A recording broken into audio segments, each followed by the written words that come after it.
자, 좋은 아침입니다. 오늘 9시 33분이죠. 2020년 2월 5일 방송을 시작하겠습니다. 자, 오늘 방송은 현금 확보하라는 그런 얘기들이 너무 많죠. 근데 아무튼 간에 현금을 확보를 해가지고 이익을 본 경우는 별로 없을 겁니다. 우리가 IMF나 미국발 서브프라임 금융 위기 때 현금 가지고 있어가지고 어떤 기회를 잡았던 과거의 기억을 가지고 지금 현금을 확보하라고 그러는데, 요즘에는 현금 확보하는 사람이 제일 바보죠. 왜냐하면 주식이 빠져도 돈을 벌 수 있는 상품들이 있고, 달러가 올라가든 내려가든 돈을 벌 수 있는 상품들이 많은데, 거기에다 현금을 가지고 있는 사람들은 아마도 과거에 부동산 붕괴론자들의 얘기를 듣고 집을 팔았던 사람들하고 거의 같은 맥락의 멘붕이 올지 모릅니다. 적어도 하루에 1시간 정도의 시간을 투자해서 빅리치하고 같이 경제 흐름을 한번 같이 읽어보시기 바랍니다. 자, 오늘은 우리나라 증시하고 환율 전망을 먼저 보고요. 위안화 문제하고, 그리고 중국의 자본시장 개방, 그리고 미국의 대선 문제, 그리고 향후 달러 시스템의 포석은 어떻게 될 건가, 요걸 중점적으로 한번 알아보기로 하겠습니다. 먼저 우리 주식시장을 보면은 아침에 전일에 이제 미국이 많이 상승을 하다 보니까 이 갭상승을 한 다음에 지금 요 갭을 메꾸고 있고, 60일 이동 평균선을 저항으로 놓고 지금 버티고 있는 중이죠. 어제 지금 미국 시장을 보면, 여기 investing.com에서 볼게요. 여기서 보시면은 미국 시장이 다우존스가 407포인트, 그 다음에 S&P가 48포인트, 나스닥이 194포인트 정도 오르고요. 러셀 2000이 25포인트 정도 올라가지고 미국의 빅스 지수가 엄청나게 떨어지면서 시장에 안정감을 보이고 있죠. 자, 이런 거를 보면은 어떤 게 느껴지냐면은, 중국 증시가 어제 반등을 하면서, 그러니까 중국 증시가 반등을 했다는 거는 우리가 이제 미리 예상을 했었죠. 중국에서 부양책을 쓰기 때문에 이 주식은 빠지지 않고 올라갈 가능성이 높다고 했습니다. 그래서 제가 저희 카페에 이제 뭐 이런 그 뭐 다음 카페니 뭐 이런 거는 제가 생략을 하겠습니다. 뭐 예상돈이 이런 부분들은 워낙 많이 봐온 거기 때문에 이제 시장을 위주로 제가 강의를 해 드리겠습니다. 그리고 지금 이 상황에서 제가 여기 월요일 날 아침에 제가 새벽에 일어나 가지고 7시 8분에 지금 여기 글을 올려드린 거예요. 새벽에 장이 시작하기 전에 많은 전문가들이나 개인 투자자들의 생각과는 시장은 항상 반대로 움직입니다. 이 말이 맞죠? 근데 이제 개미 투자가들은 항상 내가 사면 주식이 빠지고 내가 팔아버리면은 위로 올라가더라, 이런 말들이 뭐 거의 일상생활화 된 게, 전체적으로 종합을 해보면 바로 이런 얘기입니다. 그래서 필자는 시장의 흐름을 읽어가며 투자를 하시는 분들은 항상 느끼겠지만, 이제 저하고 함께 읽어가면서 투자를 하시는 분들이죠. 그래서 요걸 지금 말도 안 되는 예상과 시장 흐름의 전망을 항상 제가 하면은 거의 사람들은 믿지를 않았어요. 처음에는요. 이제 시간이 흐르고 많은 사람들이 이게 경제 흐름이 예상이 가능하구나 하는 걸 보고 지금 시장을 보고 있기 때문에 상당히 지금 시장의 적중률이 높죠. 그리고 이제 예상도를 그리고 보면 뉴스가 나오고 그 상황에 맞추어 예상도의 흐름이 맞춰져 간대요. 이번에 조정을 예상을 했을 때도 우한폐렴, 뭐 신종 코로나 바이러스가 나와줘 가지고 이렇게 됐다고 얘기하는 사람도 있는데, 뭐 사실은 이게 만약 아니었더라도 조정받을 자리에서는 아마 조정이 받고, 굉장히 이렇게 낙폭이 크지 않고 서서히 조정을 받았을 가능성이 높아요. 이제 이런 상황이 나오다 보니까 전문가들은 뭐 브렉먼데이니 뭐니 뭐 이제 뭐 주식 팔아라 현금화해라 이런 소리를 하고 있는데 전혀 시장은 또 반대로 올라가죠. 자, 여기를 지금 보기 전에 제가 여러분들에게 굉장히 많은 어, 글과 방송을 해드렸는데, 자, 이 상하이 지금 저기 리버 금리예요. 그러니까 상하이 리버 금리인데 이제 15금리라고 그러죠. 이제 여기서 보시면은 이게 어제 11시에 나오는 거니까 중국에서 11시에 나오는 거니까 여기를 보시면은 이미 여기서 고점에서 떨어지고 있어요. 여기 이제 장 개장하고 나온 거죠. 저기 일주일물은 상당히 많이 떨어졌고요. 2주물도 상당히 많이 떨어졌고 한 달 것도 지금 떨어지고 있고 세 달 것도 떨어지고 있죠. 그리고 6개월 것도 떨어지고 있고 그리고 이제 더 중요한 부분이 이 자금을 이제 풀다 보니까 장기 금리 쪽으로 좀 많이 투자를 해놔야 되겠죠.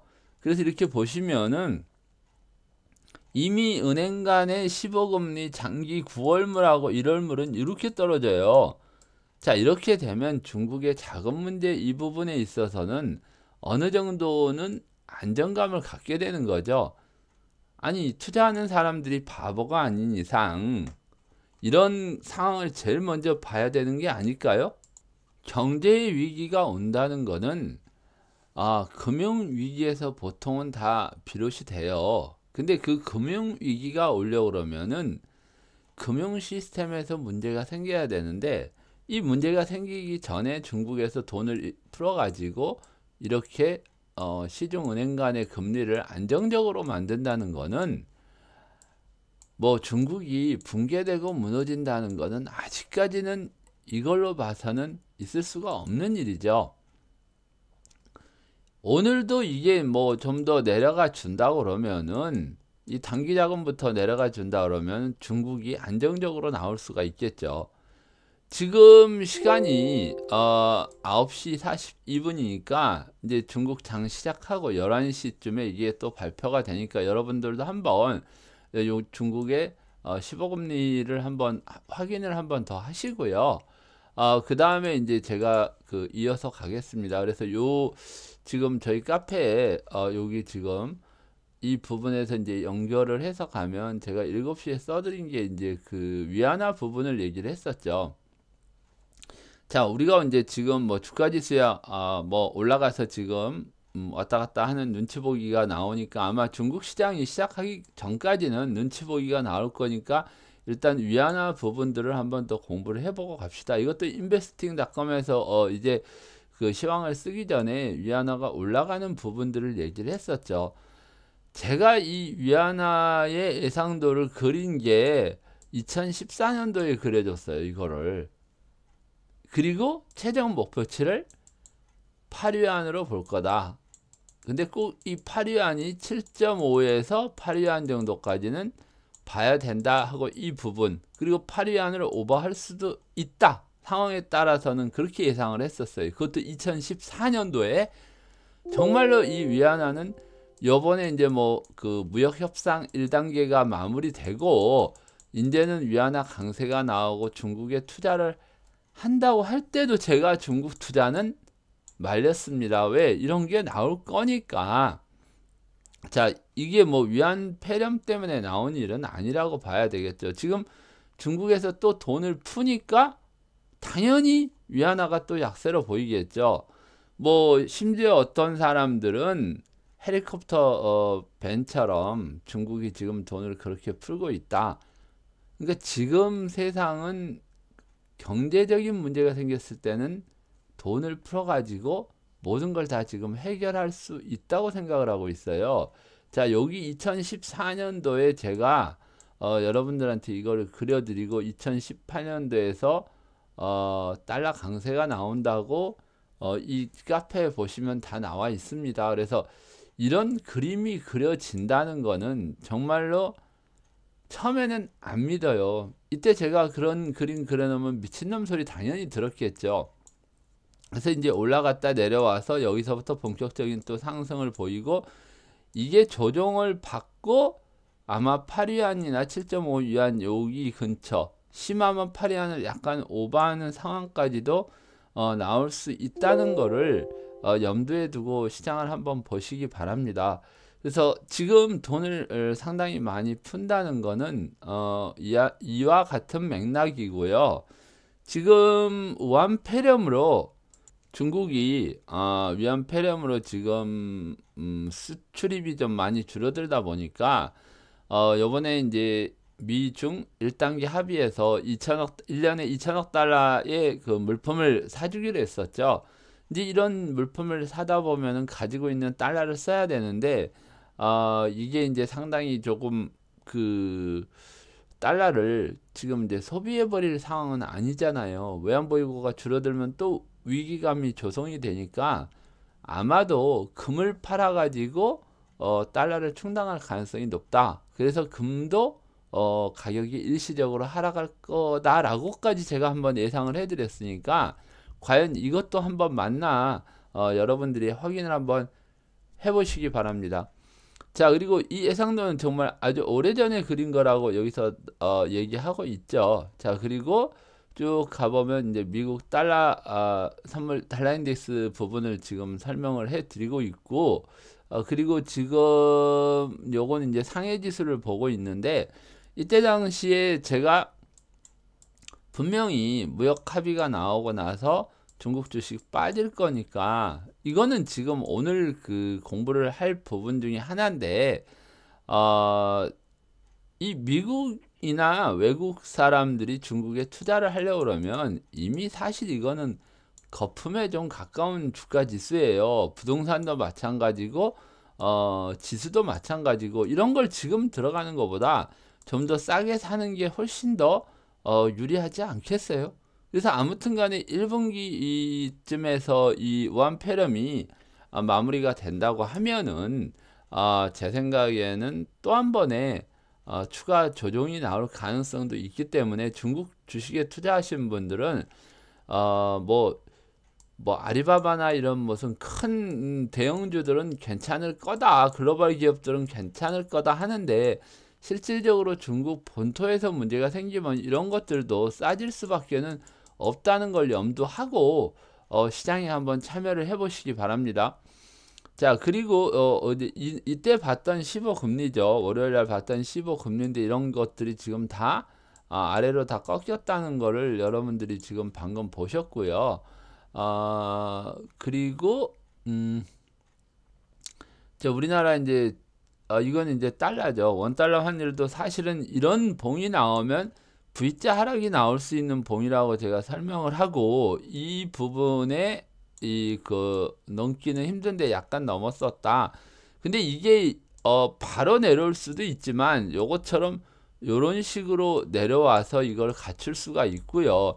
제가 여기서 1150원이 나오고 반등이 나오는데, 이 61선 저항하고 여기 부분하고 그리고 여기 갭을 메꾸는 부분, 이렇게 이제 세 가지를 이렇게 조금씩 높여서 봤는데, 사실 1150원에서 반등이 나오는 게 전고점을 넘었을 뿐이지, 항상 저는 얘기하는 게 1136원 밑으로 내려간다고 항상 여기에서도 강조를 했던 사람이니까 한번 시장을 보시기 바랍니다. 정말 시장은 지금 내려오고는 있죠. 그리고 이제 등락 비율로 제가 이걸 보여주면서 우리 시장은 반등이 나올 거다, 이런 식으로 제가 이렇게 해서 그날 월요일 날 반등을 얘기를 했었죠. 그리고 이제 코스피 200을 가지고 제가 얼마나 그 용의 주도하게 시장을 봤는지 한번 보세요. 이 61선을 넘어서는 거를 도전을 할 거라고 이렇게 얘기를 합니다. 자, 보세요. 그래서 오늘 시장은 60일 이동평균선 돌파를 시도하는 도전을 할 것으로 보입니다. 차라리 279.5 예상 수치를 찍고 가면 이제 반등이라고 강하게 어필하고 싶은데 약간은 미련이 남는 반등 구간임을 염두하고 시장을 보시기 바랍니다. 필자가 제일 어려운 부분이 이런 수치를 먼저 올려야 하는가 하는 부분이라는 거는 여러 차례 강조했어요. 항상 뭔가를 얘기를 해주면 여러 사람들이 거기에 꼽혀가지고 전혀 방향성에 거기를 왔다 가야 된다 뭐 이런 식으로 생각을 하시는 분들이 많아요. 그래서 조정 구간에서 방향성이 큰 그림이 우선적으로 봐라. 그리고 코스닥의 경우에 이렇게 나오고 뭐 읽어보시면 알겠지만 쭉 그 이어지고요. 60일 선을 기준으로 돌파가 나오면서 나올 것으로 예상이 되니 이거 좀 제가 이게 말이 조금 잘못 이어지네요. 61선 돌파 여부를 꼭 확인하시고 보라는 얘기를 합니다. 그 다음에 이제 전체 시장은 이미 61선 이격을 좁혔다. 그리고 제가 왜 이런 얘기를 하냐면 그 전에 방송이나 시황을 쭉 보시면은 꼭지에 있을 때 이번 조정은 61선 60일 이동평균선의 이격 좁히기라고 분명히 말씀을 해드렸으니까 아마도 모두 대응들이 잘 되셨으리라고 봅니다. 자, 유가 폭락도 이게 지금 쭉 나오고 있는데 전일 한 49달러까지 빠졌다가 오늘 조금 반등을 하고 있죠. 근데 요것도 제가 여기 부분에서부터 이거 방송을 한번 보시면 알아요. 그래서 요건 생략을 하면서 얘기합니다. 목표치를 다음에는 44달러로 보고 있고요. 그 밑에 목표치까지는 32달러까지 보고 있으니까 요거는 여러분들이 한번 참조해서 보시고요. 그 나머지 부분들은 이제 그 어제 이 저기 PMI 지수가 나왔었죠. 미국에. 요게 이제 47.8에서 자 50.9로 올라가면서 미국 증시가 상당히 반등이 강했었던 부분이죠. 금요일 날. 그때 근데 이게 이어지면서 월요일 날 급등이 나왔었던 부분들을 우리가 한번 확인하고 넘어갑니다. 자, 그래서 오늘 지금 우리나라 지수는 이렇게 61선 저항에 또 부딪히죠. 왜 그럴까요? 자, 우리는 어제 그제 이렇게 음봉이 좀 크게 나오면서 반등이 나왔었던 부분이죠. 그렇기 때문에 당연히 이거는 이렇게 나오는 거고, 사실은 여기서 빠지면서 크게 나왔던 이 부분의 음봉이 이게 돌파가 나오기가 힘들어요. 일단은. 그러니까 일단은 오늘 중요한 부분이 이걸 돌파를 하느냐 안 하느냐인데, 자, 여기서 미리 지금 저도 지수를 지금 보지를 않았기 때문에 뭐라고 말씀드린다고는 하기는 그렇지만은 대형주보다는 중소형주의 순환매가 지금 나올 가능성이 이제 높아졌어요. 이렇게 되면은. 그러니까 이 지수 부분은 어제 상당히 많이 올라가 버린 부분들이 있죠. 자, 어제 이제 지수가 좀 큰 것들을 우리가 좀 보면 삼성전자 지금 도로 내려오죠. 삼성전자는 이게 저기 개인들이 너무 많이 사가지고 부담이 된다고 그랬는데 어제 지수 때문에 올라간 거고요. 그 다음에 어제 제가 이제 그 오프에서도 얘기하고 시황에서도 얘기했지만 삼성전자 팔면서 삼성 SDI하고 뭐 삼성전기하고 LG화학이나 이런 거를 샀다고 그랬는데 자, 이거 한번 볼까요? 지금 종목으로 보면은 주식 차트를 보면은요, 삼성전자도 제가 목표치 62,600원을 얘기를 하고 이격 좁히기 가서 61선 터치하고 지금 반등이 나오고 있는데, 여기서 목표치 요게 이제 넘어선다면 또 상황은 달라지겠지만 이미 여기서 지금 개인들이 지금 이 부분에서 샀던 부분, 오히려 여기서 이제 올라가서 다시 한번 밀리는 모양이 나온다면 개인들이 또 팔겠죠. 그럼 요거 받아가지고 또 갈 수도 있겠죠. 저는 지금 우리가 그 지수 예상도도 그려놓고 보지만 상반기까지는 우리 지수가 올라가는 걸로 지금 보고 있기 때문에 상당히 이런 부분에서는 긍정적으로 볼 수 있는 부분이죠.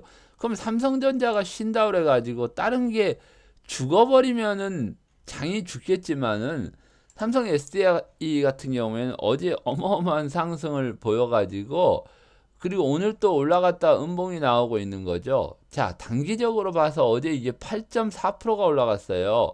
그럼 여기서 올라가서 꺾이는 거에서 외국인들이 뭐 여기서부터 계속 사왔으니까 지금 뭐 몇 프로를 먹었겠습니까? 요거는 지금 배터리 관련주다 보니까 지금 이런 현상이 일어나고요. 그래서 지금 LG화학 같은 경우에는 지금 그 상당히 이제 높은 상승을 했죠. 어제 LG화학도 똑같은 모양을 보이고 있잖아요. 근데 이게 지금 그 해외 차트에서 보면은요, 요 부분에서 지금 왜 지금 배터리 관련주들이 제가 이제 시황이나 뭐 오프 모임이나 이런 데서도 여러분하고 지금 많이 이제 보고 있는 부분 중에 하나인데, 자, 이게 지금 미국에서는 여기 지금 미국 종목들을 보면요, 해외 등락 보면은 여기 다우지수를 보면 지금 애플이나 마이크로소프트, 그러니까 뭐 마가나 팡이나 이런 종목들이 지금 시장을 주도하고 있다고 그랬죠. 자, 여기 나스닥도 보면은 테슬라가 어제 그 거의 14% 정도가 올랐어요. 그래서 요 테슬라의 지금 그 이 차트를 한번 보시면은요, 이런 모양을 보이고 있는데 LG화학이 테슬라에다가 배터리를 공급을 해요. 이 계약을 맺어가지고 LG화학 주가가 엄청 올라갔죠.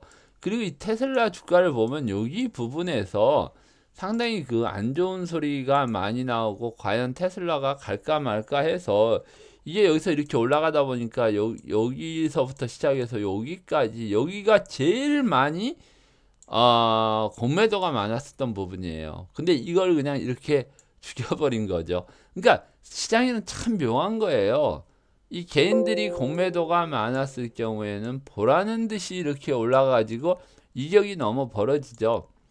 그리고 미국도 이게 1000달러가 넘어가면 아마 얘네들은 액면가가 없기 때문에 이제 그 주식도 분할을 해가지고 가격을 낮출 가능성이 높기 때문에 여러분도 요건 한번 확인하시고 봐야 될 부분이라고 이제 제가 생각을 합니다. 그래서 왜 이게 이렇게 되는가는 모든 게 다 연결이 돼 있어요. 요즘에는 이게 글로벌 같은 경우에는 거의 뭐 이제 하나로 통합이 됐다고 봐도 무방하죠.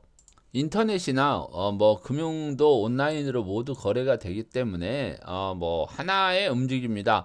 이베이 같은 것도 상당히 지금 8%나 올랐고요. 이베이는 우리나라의 옥션을 뭐 대주주가 아니라 모두 그 인수를 해버렸죠. 그리고 뭐 상장 폐지도 시켜버렸기 때문에 이런 거를 보고 있으면 좋은데 이제 간간히 S&P나 이런 데 보면은 그 이렇게 그 제약회사들이 조금 많이 움직이고 있는데 이 부분은 이제 미국의 대선 부분에서 이따 한번 보겠는데 지금 민주당하고 지금 저기 뭐야 트럼프가 공화당이죠. 민주당 후보 중에서 샌더슨이 될 것 같다고 했던 그 예측을 깨고 지금 4위였던 친구가 지금 올라오고 있는데 그 친구가 지금 아까 뉴스 봤을 때는 그 친구가 뭐 1위로 될 것 같다고 그랬는데 지금 확정은 안 됐을 거예요. 그 뉴스도 한번 제가 나중에는 확인하겠지만 오늘은 시간상 그건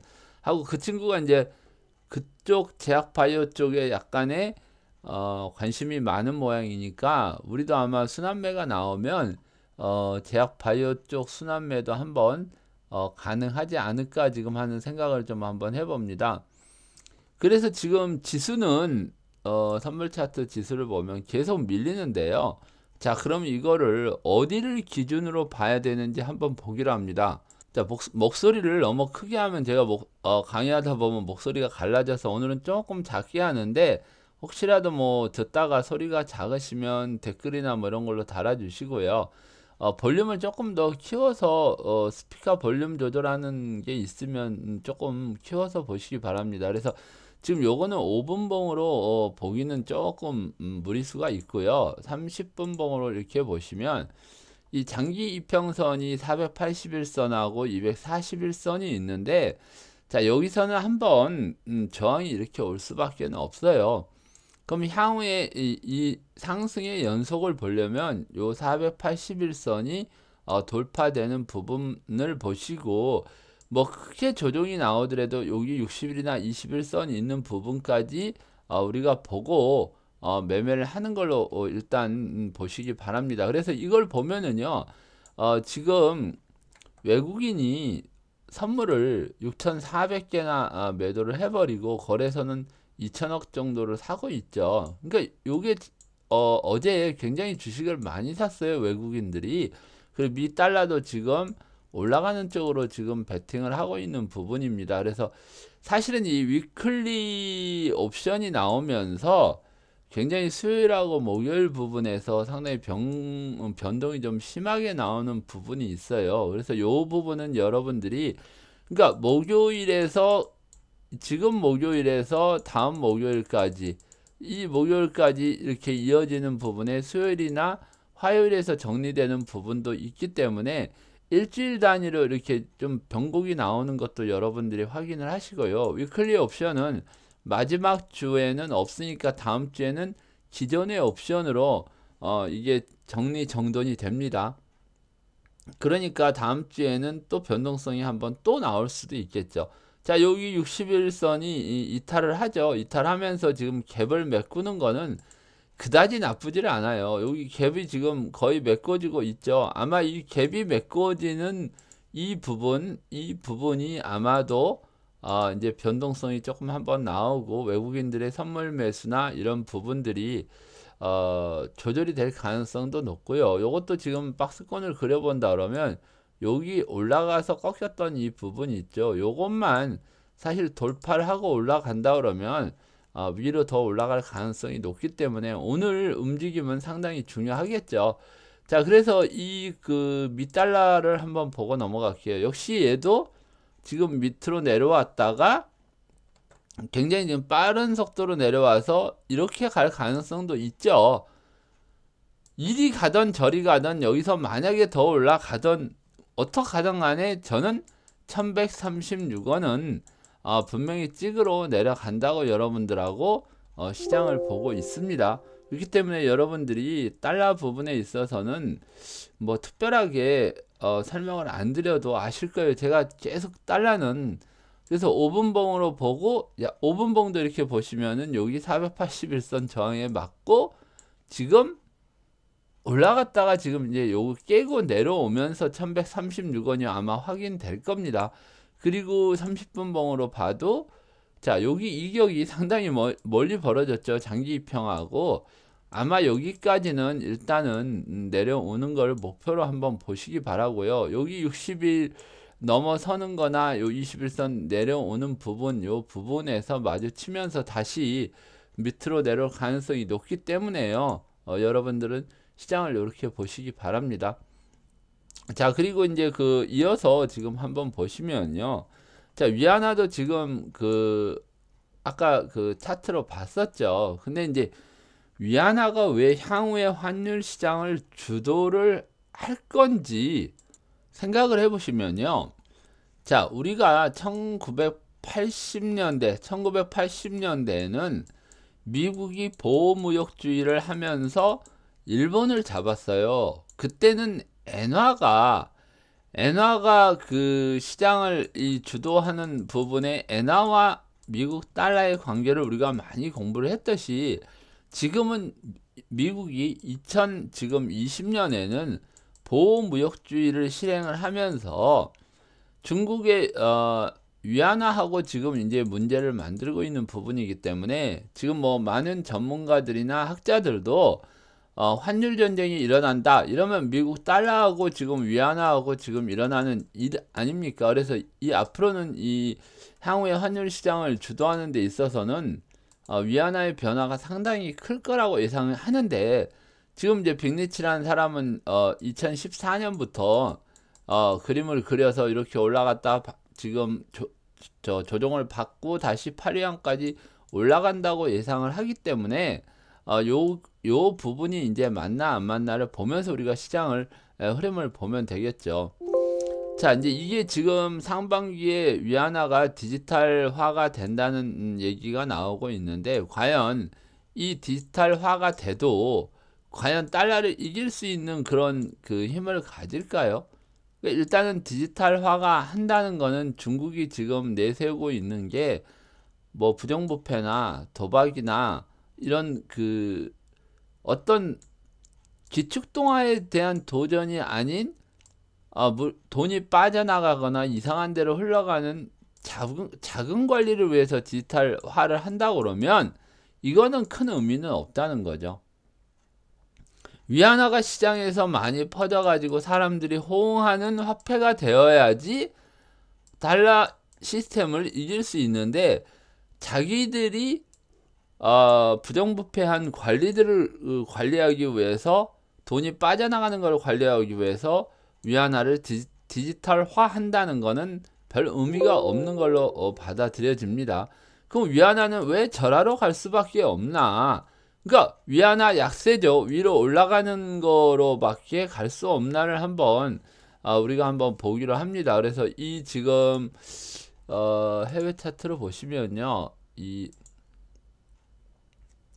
지금 중국 위안이 지금 이런 모습을 보이고 있고, 어제 아마 이제 자금을 풀면서 조금 밑으로 내려왔죠. 근데 이게 이제 이 마지노선이 7위안이다 보니까, 이게 이제 7위안 여기 정도 이제 되다 보니까, 문제는 요번에 이제 환율 조작국에서 빼줬는데, 우리가 가장 중요하게 봐야 될 부분, 미국이 중국의 위안화를 환율 조작국으로 매겨버린 거는 왜 매겼냐면은 임의로 절상이나 절하를 자기 마음대로 해버렸어요.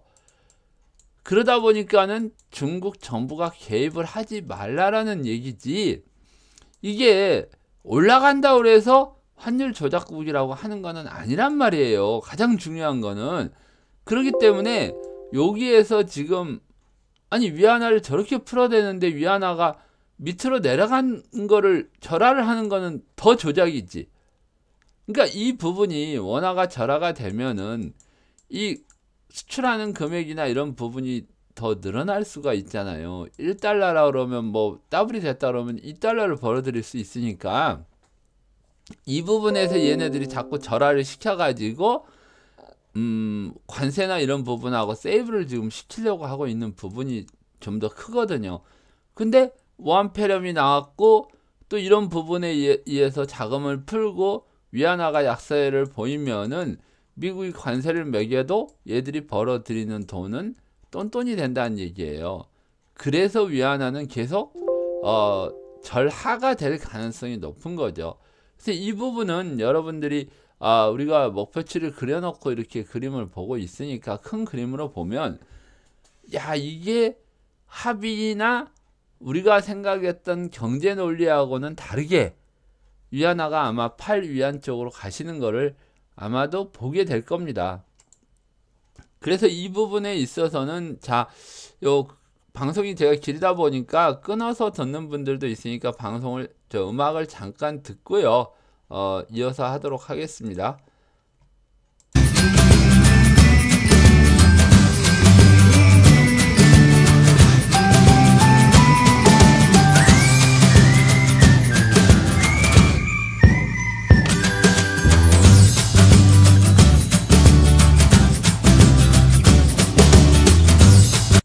자, 이제 그 위안화가 왜 절하로 갈 수밖에 없나? 그리고 이제 중국은 지금 구조조정을 하고 있는 상황이죠. 전체적으로 지금 경기가 안 좋아서 구조조정을 하고 있는데, 그 상황에서 우한폐렴이라는 게 생겨가지고 우한 지역이 뭐 자동차 산업에서부터 상당히 산업적인 그 캐파가 큰데, 이 자체가 다 문을 닫아버렸기 때문에 아마도 중국의 요번에 올해 경제 성장률을 이제 5.5%까지 이제 잡고 있는 부분이 있어요.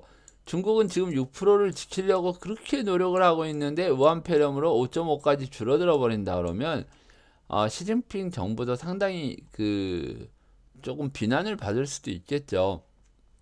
그래서 아마도 이거를 좀 늘리고 성장을 늘리려고 그러면 위안화 절하 부분이나 자금을 더 넣어가지고 간접적인 시장 개입을 할 수도 있어요. 계속 돈을 풀어가지고 어디 한번 갈 때까지, 해결할 때까지 해보자, 이렇게 할 수가 있는 부분이 나올 가능성이 높습니다. 그러면 이 자본시장 개방을 하고, 자, 우리나라 IMF를 한번 예를 들어 볼게요. IMF 때 자본시장 개방을 해라 했는데 한국은 안 했었죠. 일본도 마찬가지고 자본시장 개방을 하면 외국 자본들이 그 나라를 먹어버릴 수 있다는 것 때문에 자본시장 개방을 굉장히 늦춰요. 개발도상국에서는.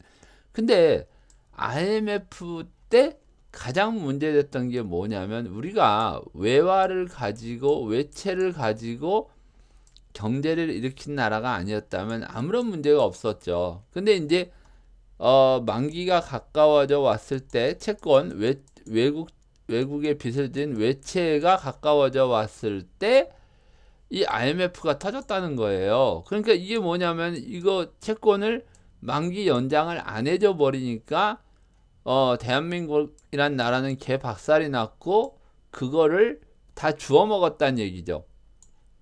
그 전에 경기 부양을 위하고 수출 부양을 위해서 돈을 엄청 풀어가지고 뭐 부동산도 올려놓고 주식도 올려놓고 지금 뭐 다 빚내서 부동산 사고 이렇게 해서 만들어 놓은 게 폭삭하고 빠지니까 뭐 IMF가 외환 위기가 오면서 외국 자본이 대한민국이라는 나라를 다 상쳐버리고 지금 뭐 거의 대형 은행들은 외국계 지금 회사들이 모두 다 먹고 있는 상황이란 말이에요. 자, 이제 이렇게 되면은 요런 사례들을 보고 일본 같은 사례도 봤잖아요. 일본도 그렇게 해서 당했었고, 그러면 여러분들이 지금 중국에 들어가는 게 나을까요? 올 1년 개 박살을 내고 들어가는 게 나을까요? 그러면 지금 뭐 수출이나 이런 거는 한다고는 하지만 미국이나 뭐 다른 나라들이 중국을 투자하려는 입장에서는 중국이 바로 서는 것보다는 무너지는 게 훨씬 낫겠다고 생각하겠죠. 그럼 요걸 지켜보고 있지? 정말로 현명한 투자자들은 중국에 지금 들어가지는 않는단 말이에요. 근데 우리나라 그 비전문가들이죠. 이 전문가라고 할 수도 없죠. 아니 이런 사람들이 왜 중국을 지금 들어가서 사야 되고 무조건 사야 되는 거야? 정말 사더라도 대형주 뭐 글로벌화 돼 있는 회사들은 빠지더라도 덜 빠지고 회복이 빠르겠죠. 차라리 이거 얘기하는 사람은 나.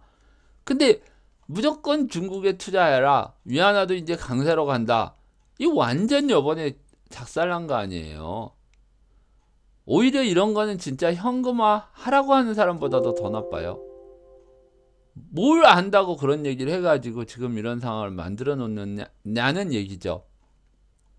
자, 미국 시장이 이제 대선으로 가면서 샌더슨이라는 사람이 상당히 그 두각이 되고 될 거다 이런 얘기를 많이 했었거든요. 근데 지금 트럼프가 하고 있는 거는 감세 정책, 법인세 내려줘, 뭐 부유세 없애줘, 또 세금 감면해줘, 그리고 경기를 지금 부양시키려고 하고 있는 사람인데 얘하고 무조건 반대야. 세금 엄청 물려버리겠대. 그럼 여러분들도 한번 우리 이제 대선도 곧 다가오는데 개똥이하고 소똥이하고 지금 나왔는데 소똥이는 계속 그 세금 감면해주고 경기 부양시키겠대. 근데 개똥이는 계속 세금 많이 물고 뭐 부자만 죽이겠대. 그러면 이 서민들이 이게 좋아할 거예요. 지금 아파트를 가지고 있는 사람들이 우리가 지금 53% 정도가 전 국민이 주택을 가지고 있는 사람들인데 세금 엄청 먹인다 그러면 개똥이는 정말로 개돼 버리는 거죠. 안 돼요. 누구든지 소똥이 찍어요.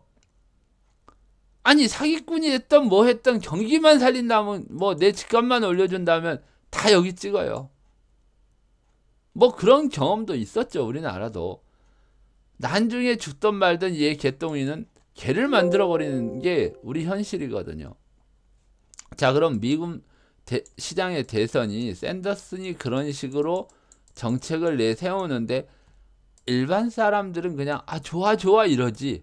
트럼프 이거 안 좋아 이러는 사람들이었으니까 좋아 하는데 속마음은 안 그렇다는 얘기죠. 너는 안 돼. 위험해. 그리고 다른 사람들을 지금 뻗고 있는 거라고 보이는 게 이게 현실이에요. 그러니까 정치를 하는 사람들은 민심을 읽고 정책을 잘 선택을 해야 되는 거죠. 우리도 이도저도 아니면 아마 이번 대선도 참 재밌을 것 같은 생각도 들어요. 그러니까 어쨌든 간에 요거는 한번 보고요.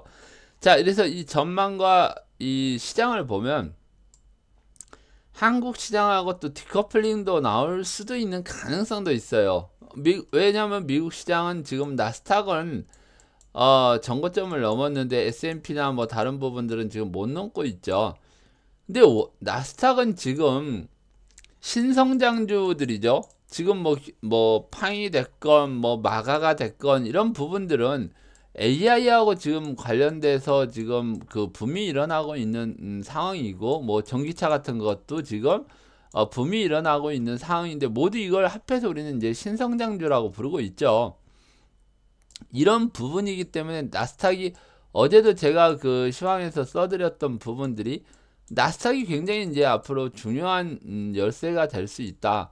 근데 우리 그 시장도 보면은 또 이제 죽는다는 사람도 있을지 모르겠지만 S&P나 LG화학이나 이런 게 전고점을 뚫고 올라가는 시점에서 삼성전자가 죽더라도 시장은 안 죽는다는 얘기겠죠. 시장이 죽으면은 외국 애들이 이거저거 없이 다 팔았겠지. 그리고 얘는 가고 얘는 빠지고 얘는 강하고 얘는 약하고 이런 식으로 나와버리면 분명 차별화가 나온다는 얘기예요. 이 차별화가 나오는데 그 중에 대표적으로 선도주자가 됐던 게 미국의 테슬라니까, 이제 전기수소차, 자율주행차, 뭐 또 이제 그런 상황에서 얘들이 쉬어갈 때는 뭐 제약바이오, 뭐 이런 식으로 또 가겠죠. IT 부품, 뭐 비메모리 반도체, 뭐 항상 이렇게 정해져 있어요. 그리고 아마 시장의 끝마무리에서 뭐 많이 갔으니까 증권주도 가겠지. 근데 증권주만큼 못 가는 이유가 개인들이 증권주를 엄청나게 많이 사고 있어요. 그래서 아마 요 부분이 조금은 미약한 부분이지 않을까, 이렇게 나오고 있고, 이제 향후 달러 시스템의 포석을 보면요, 달러 시스템은 지금 그 올라가 가지고, 제가 요 달러 시스템 부분에 있어서는 우리 회원 여러분들이나 여기 유튜브를 보시는 분들에게 여러 번 강조를 했던 부분인데요. 달러의 상승 주기가 있어요. 보통은 이 상승 주기를 7년으로 보고 있는데, 자, 요번에도 7년으로 이걸 보기로 한 거예요. 그래서 여기 2011년부터냐 2014년부터냐, 요거는 이제 옆으로 늘어지면서 한 2년을 약간은 지금 오버할 수도 있다. 2, 3년은. 그래서 지금 14년부터 지금 우리가 요걸 저점으로 보고 2021년까지 지금 달러가 강세를 보이는 지금 상황으로 갈 수 있다. 왜냐면은 이게 1978년부터 85년까지 7년 동안 상승 주기를 볼 때 요 끝 마무리를 한번 주의해서 보시면, 요런 상황이 나와서 만약에 위안화 이제 절상이라는 어떤 그 합의죠, 합의. 이거는 뭐 강제 조항이 아니라, 이때 프라자 합의는 일본이 원에서 나온 합의고요. 여기서도 아마 중국이 원에서 워낙 달러가 강세를 보여버리면은 아마도 중국도 여기서 절상을 하자고 할 거예요. 만약 이게 절상이 돼가지고 4위안까지 정말 떨어져, 요건 예상입니다. 이건 계산을 한 부분이 아니에요. 어쨌든 여기서 지금 반토막이 났으니까 일본도 한 4위안이 나온다고 그러면은 정말로 또 한 번 세상이 뒤집어지는 일이 나오겠죠.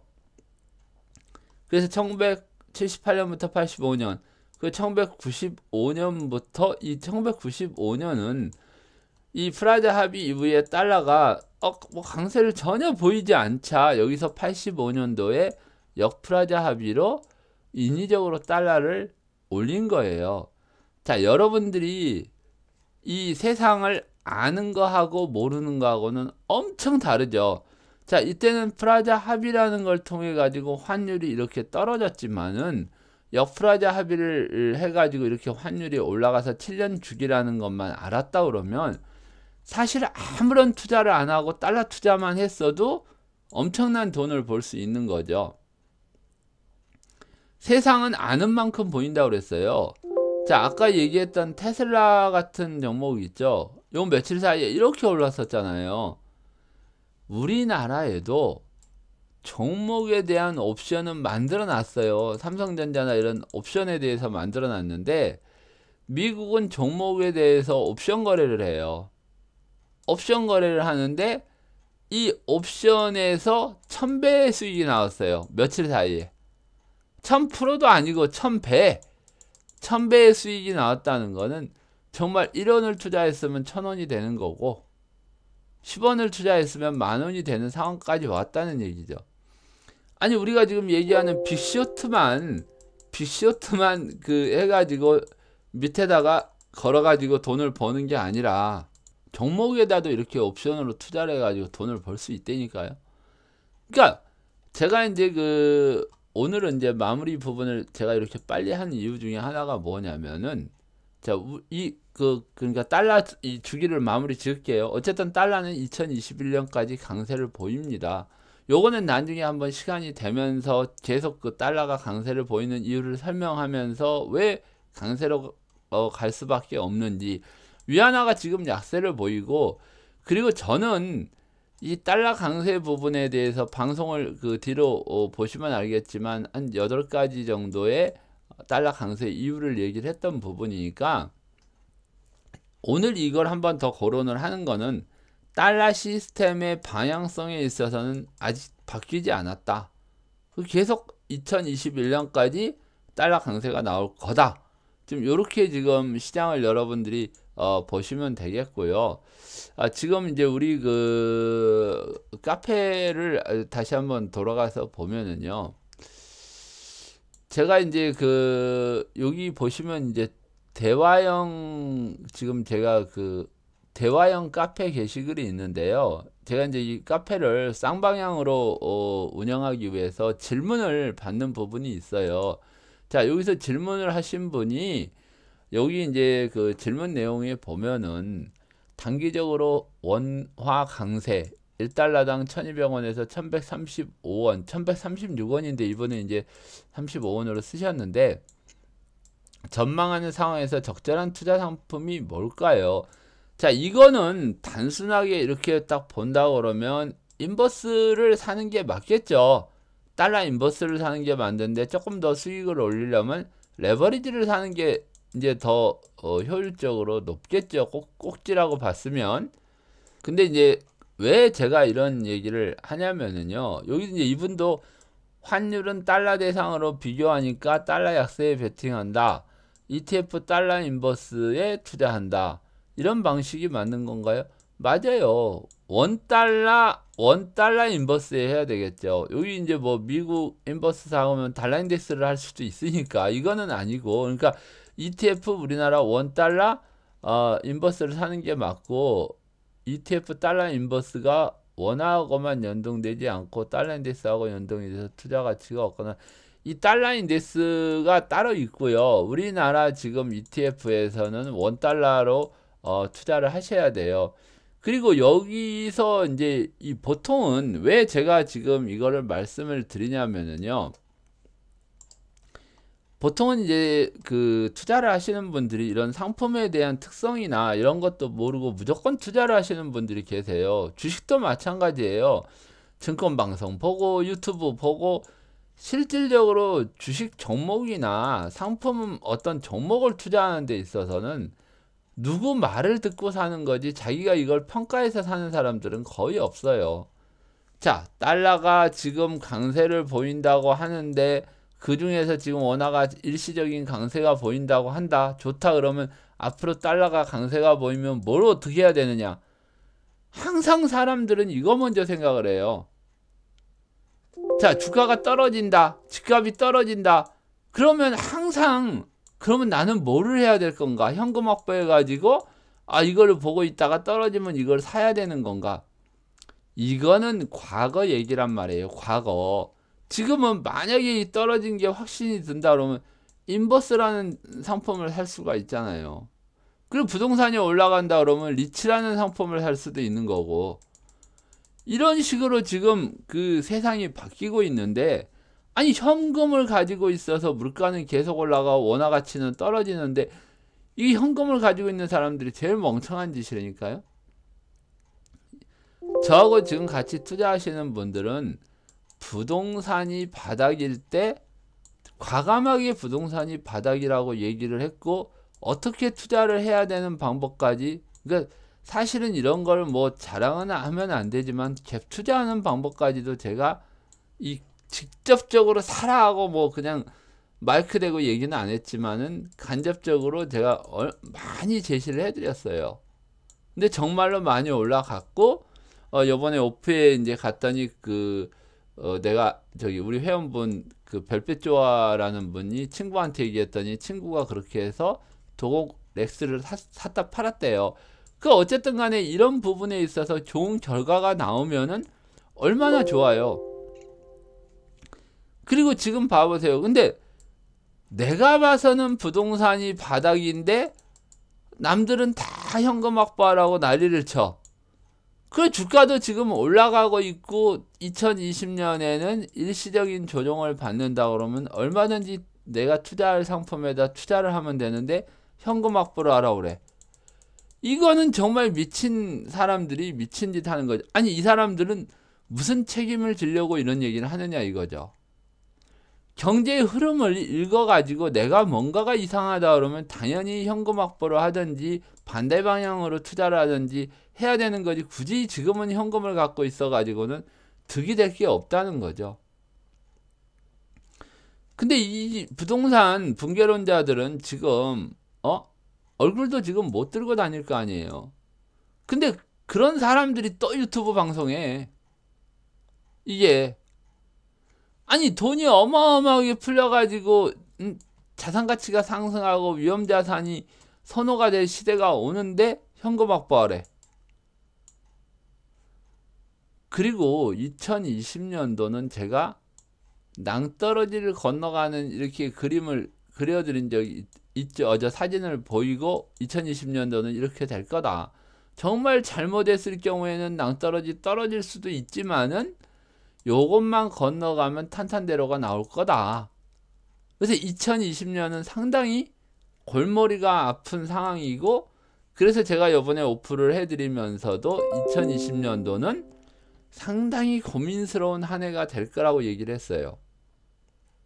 근데 이것도 지금 그림을 그려놓고 보고 있기 때문에 제가 오프에서는 2020년도 주가지수의 예상도를 공개를 했었어요. 근데 뭐 우리 카페에 보시면 여기도 지금 일부분 정도만 공개해 놓은 게 있으니까 와서 보시면은 여러분들이 이거를 빨리 캐치해 가지고 투자에 도움이 되실 수도 있겠어요. 뭐 그렇다고 해서 내가 뭐 100% 맞힌다 아니면 이 상황이 변하면은 항상 저는 시장의 흐름을 딱 잘라서 그냥 얘기를 하는 사람이니까, 아니 이건 아니다, 시장이 변하고 있다, 자 그러면 우리의 포지션을 바꾸자, 이렇게 투자하는 게 정석이 아닌가 봐요.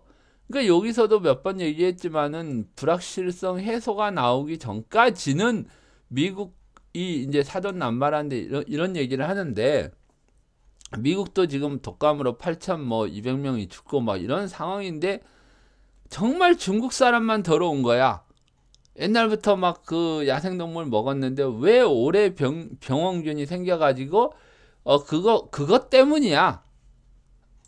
심지어는 유럽에서 축구를 뛰고 있는 손흥민이가 인터뷰를 할 때 마른 기침을 했더니만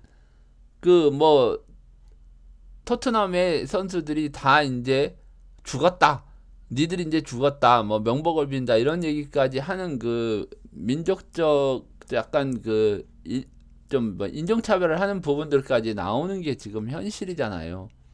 그러니까 중국은 어떻게 보면 미국이 악의 축으로 지금 만들어가고 있는 거예요.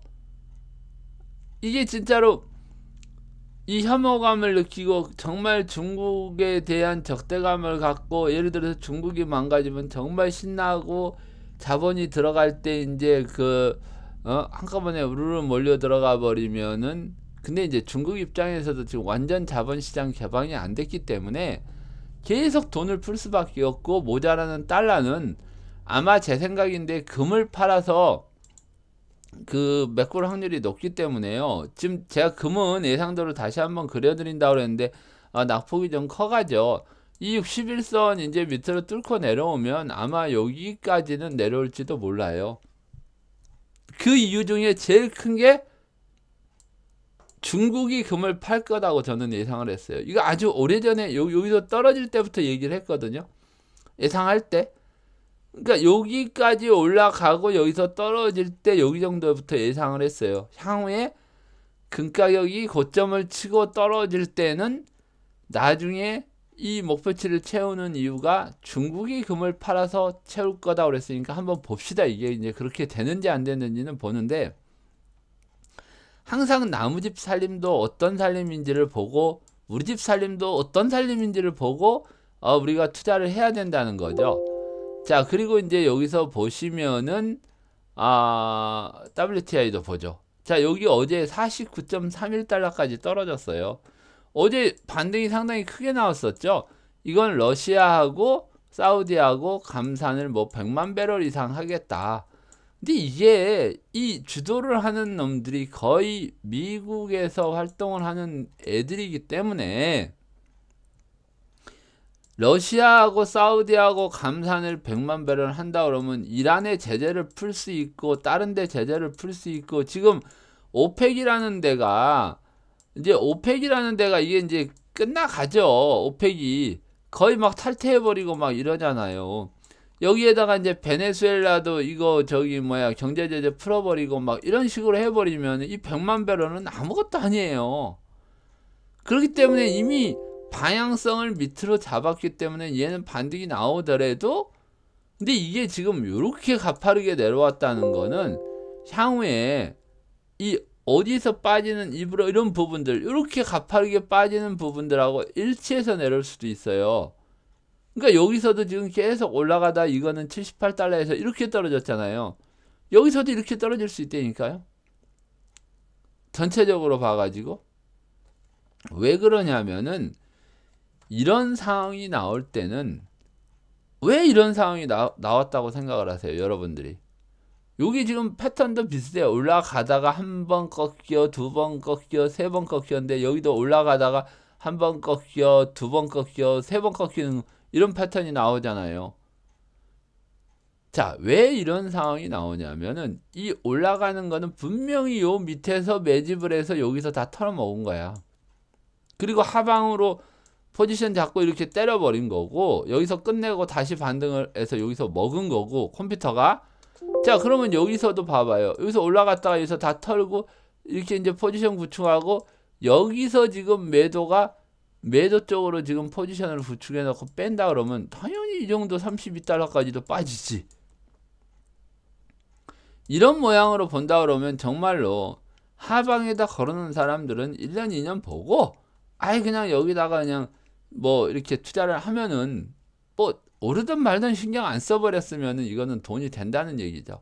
물론 이제 이 매매를 할 때는 이게 분할로 한 달에 한 번, 뭐 두 달에 한 번, 세 달에 한 번으로 투자를 하는 게 좋겠죠. 자, 구리도 이제 반등은 나오죠. 자, 반등은 나오는데 어차피 이게 이제 증시나 이런 거하고 조금 저기 하는데, 이 뭐 적어도 반등이 나와도 이 갭은 상당히 뭐 충격적인 갭이기 때문에 이 부분에 대해서 또 한번 저항을 받겠죠.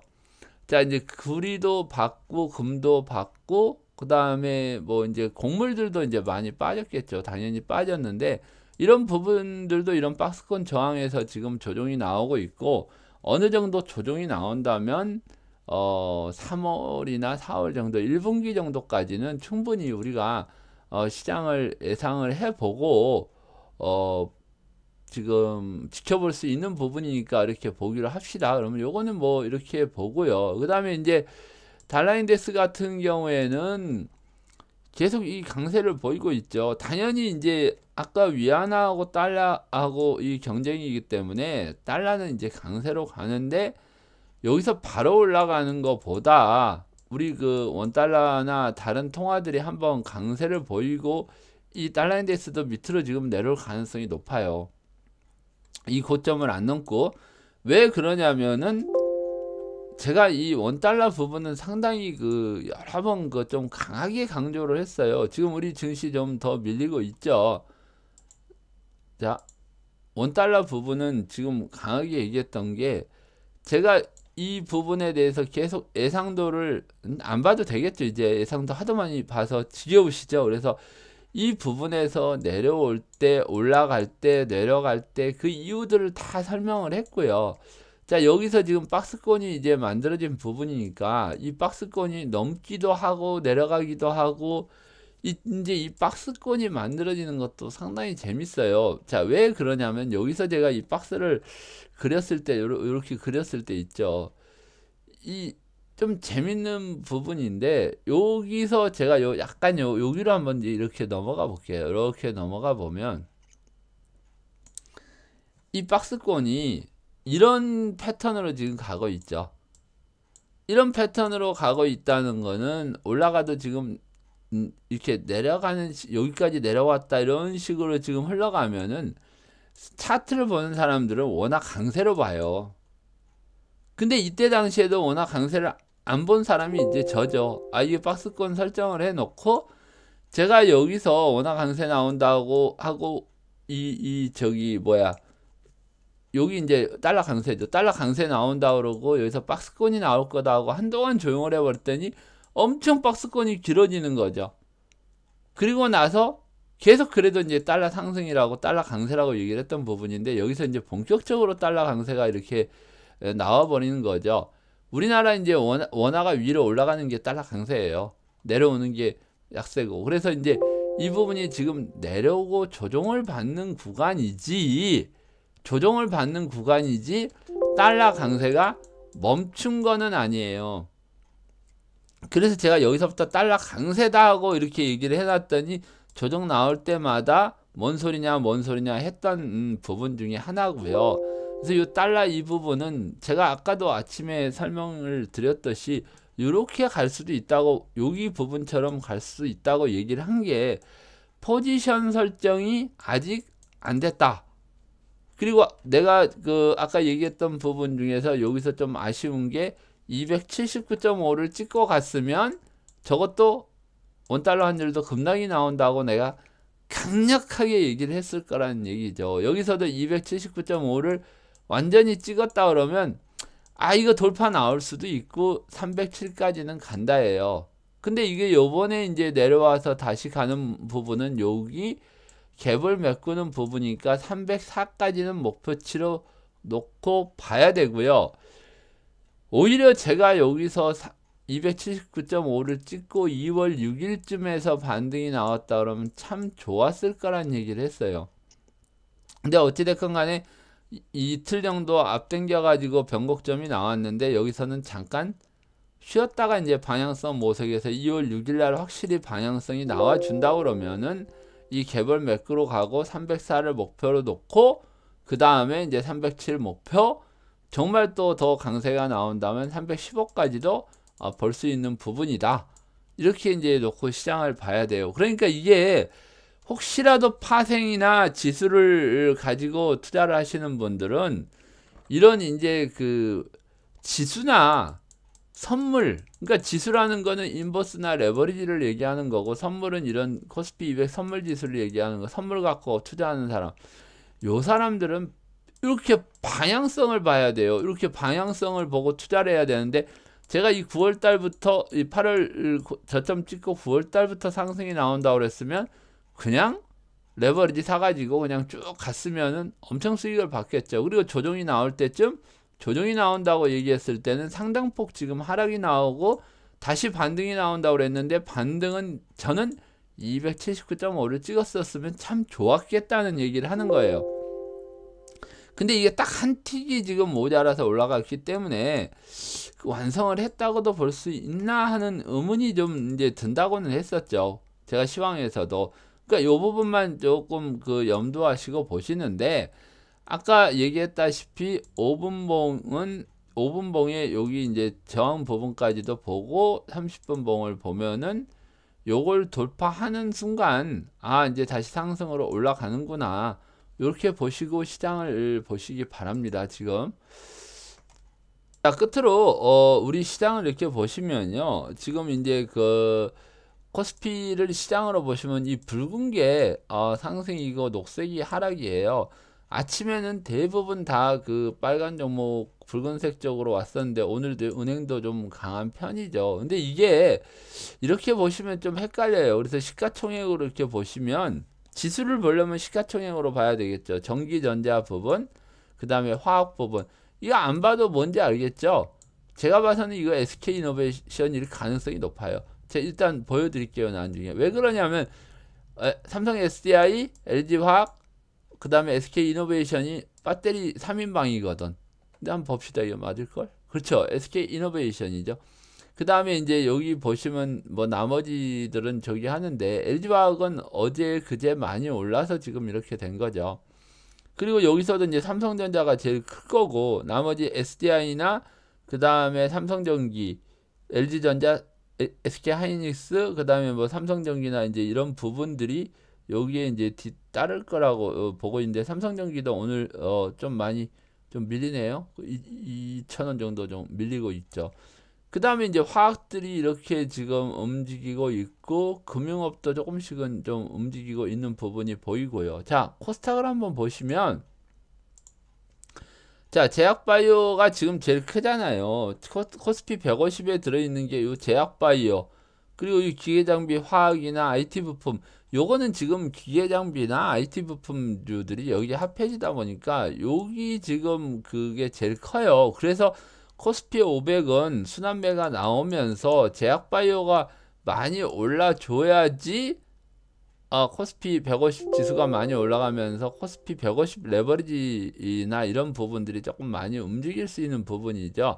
자, 여기 메디톡스는 좀 많이 빠지고 있고 삼천당 제약은 좀 오르고 있죠. 그리고 다음에 뭐 코미파민이, 동국제약이니 뭐 이렇게 휴젤 뭐 이렇게 쭉 나오고 있는데 이런 부분이니까 순환배가 이제 코스닥이 상승이 좀 커지려면 이쪽 부분 제약이나 IT 부품주, 그 다음에 뭐 화학 이런 부분들, 화학에도 지금 왜냐면 지금 코스닥은요 뭐 이런 의료 정밀도 포함이 되겠지만 음식료에도 뭐 웬만한 데는 제약 그 영업을 하는 곳들이 상당히 많아요. 그래서 이런 부분들은 여러분들이 좀 참고로 해가지고 시장을 보시기 바랍니다. 그래서 자, 우리 시장은 지금 또 다시 밑꼬리를 달고 있죠. 자, 그러니까 이제 외국인들이 지금 선물 매도가 상당히 많아져 가지고 어, 좀 불안한 감이 있을지는 몰라요. 근데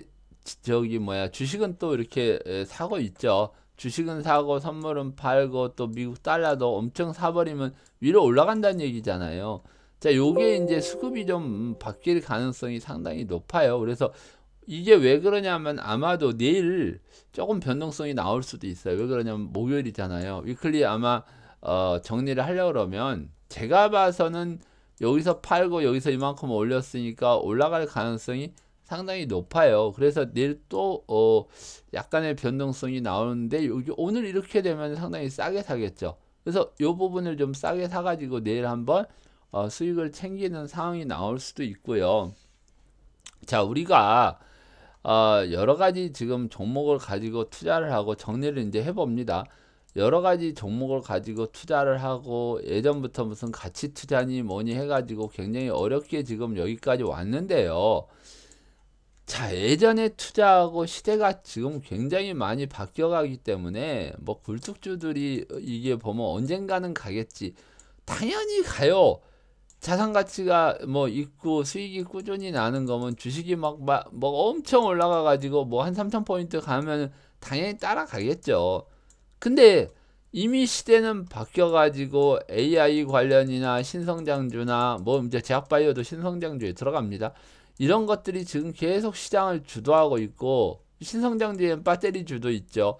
산업이 변하고 있는데 굴뚝주를 사가지고 뭐 이게 먹겠다고 가지고 있으면은 안 되죠. 대신 굴뚝주 중에서도 뭐 한국전력이라든지 이런 거는 전기를 꾸준히 공급해주고 수익이 난다 그러면 그 이익에 대해서 올라갈 수는 있지만 역시 정부 지분이 상당히 많이 있기 때문에 이것도 어려운 일이에요. 그러니까 어찌됐건 간에 시대가 바뀌고 있고 지수만 가지고도 돈을 벌고 원달러 환율을 가지고만 돈을 벌고 세상이 돌아가는 걸 안다 그러면 얼마든지 투자할 상품들이 많다는 거예요. 그래서 제가 이제 이걸 많이 보여드리죠. 자, ETF 부분이 이게 350개나 있어요. 이게 350개나 있고 오늘 이 섹터를 보시면은 유로스탁 레버리지가 또 유로 부분이 또 많이 올랐네요. 그렇죠? 유로가 어제 주가 지수가 많이 올라가다 보니까 팔야듬 선물도 있죠. 직접 안 하셔도 돼요. 그 다음에 이제 심천 지수 같은 것도 이제 상당히 많이 올라가고 있는 부분이죠. 자, 오늘 참 중국 주식 지금 열렸나 한번 보고 갑시다. 그러면 자, 이렇게 보시면은 중국 주식이 지금 아직 오픈을 안 했나요? 오픈했네요. 여기 보시면은 자, 일본은 1.47%나 올랐죠. 어제 많이 안 올라서 그래요. 일본은. 자, 상하이 0.78 이렇게 오르니까 우리도 이제 반등 나오겠죠. 당연히 항생도 오르고 그 다음에 뭐 이거 인도 같은 경우에는 지금 아직 안 열렸네. 이건 이렇게 지금 보시면 되겠네요. 자, 호주는 뭐 비교적 흔들림이 별로 없어가지고 그러는데 중국이 이렇게 좋게 나온다는 거는 오늘 보면 자금을 계속 푼다는 얘기가 나오고 있죠. 그렇기 때문에 이거는 내가 봐서는 중국은 뭐 지금 당장은 죽는 것보다 꼬물꼬물 올라간다 그러면 내일 우리 시장도 긍정적으로 볼 수밖에는 없는 상황이죠. 자, 그리고 여기서 이제 ETN 같은 거를 한번 보시면은요. ETN도 지금 이런 식으로 보면 ETN 천연가스가 지금 엄청나게 올라가네요. 또. 자, 이 천연가스도 올라가고 있는데 사실 천연가스는 조심해야 되는 부분이 있습니다. 왜 그러냐면은 석유하고 동조화로 움직이기 때문이에요. 그리고 뭐 전기전자 부분도 이렇게 많이 올라가고 지금 있는 상황이죠. 그러니까 이 상품만 잘 찾으시면은요. ETF나 ETN에 이런 상품들이 어떻게 구성이 돼 있나 이런 식으로만 여러분들이 찾으셔 가지고요. 투자를 하셔도 여러분들이 상당한 이익을 가질 수가 있어요. 반드시 주식이 아니더라도 시장의 흐름만 제대로 읽으시면 안정적인 투자를 할 수 있는 상품들이 지금 굉장히 많다. 자, 이거 보세요. 다시 올라가잖아요. 그러니까 시장을 이렇게 보면서 이 시장 흐름을 읽으면은 참 쉬워요. 이제 여기까지 왔으면 갭을 메꿨으니까 이제 반등 나오겠다. 자, 이제 반등 나오는데 또 여기서 중국 시장이 흔들리지만 않는다면은 어느 정도의 회복이 나오고 AI라는 인공지능 매매를 하는 외국인 컴퓨터가 이 포지션이 여기서 갇혀지고 밑꼬리를 달았다 그러면 오늘부터 또 내일까지는 강한 상승을 만들 수도 있겠구나. 그러면 오후에 외국인들 지금 선물 포지션이나 달러 포지션도 서서히 바뀌어 가거나 야간 선물에서 어떻게 나오던지 또 역외 시장도 이 환율 시장이거든요. 여기서 조금 이상하게 나오고 역외 시장에서 급락을 시켜버릴 수도 있는 부분이 나오잖아요. 그럼 이게 우리나라에 내일 반영이 되니까 뭐 야간 선물에서 어떻게 한다든지 이런 부분들이 좀 이어지는 시장이 나오니까 너무 단순하게 생각을 하지 마시고요. 지금 우리 예상도대로 그리면은 9월 달부터 지금 올 상반기까지 상승이 이어지는 부분이니까 뭐 물론 상반기가 1월도 되고 2월도 될 수 있어서 이게 연속적인 하락이 이어진다면 모르겠지만 제가 봐서는 반등이 지금 나왔다가 다시 내려올 가능성이 높다고 지금 시장을 보고 있습니다. 자, 오늘 하루도 화이팅 하시고 모두 올해는 대박나는 그런 한 해가 되시기 바랍니다. 감사합니다. 저 빅리치였습니다.